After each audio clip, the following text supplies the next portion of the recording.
dami ng taong dumaan sa buhay ko, isa lang ang hindi ko malimutan.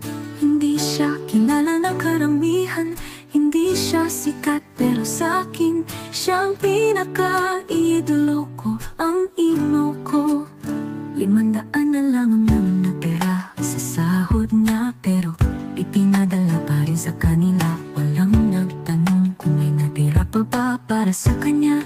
At siya, tahimik lang, walang paliwanag, walang reklamo.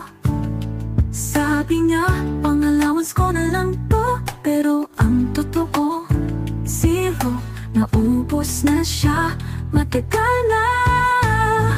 Walang kalkula, walang kondisyon, mas ginaganahan siyang magbigay kaysa gumastos para sa sarili.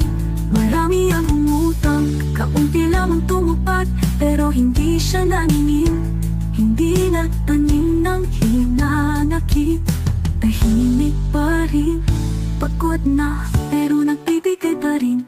Sanay na siyang hindi siya ang inuuna, sanay na siyang mawalan, just wala nang mabili, pero may pagala pa rin. At ako na lang ang iiyak para sa kanya.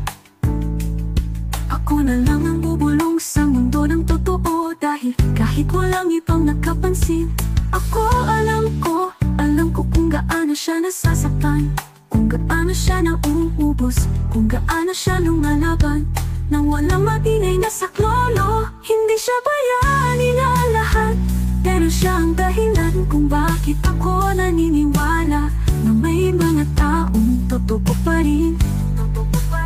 Hindi siya mahika, pero siya ang himala. Hindi siya nagpapakilala, pero siya ang pinakakilala ko. Pagdating sa pagmamahal na walang hinihingi, ang imo ko tahimik, matatatunan.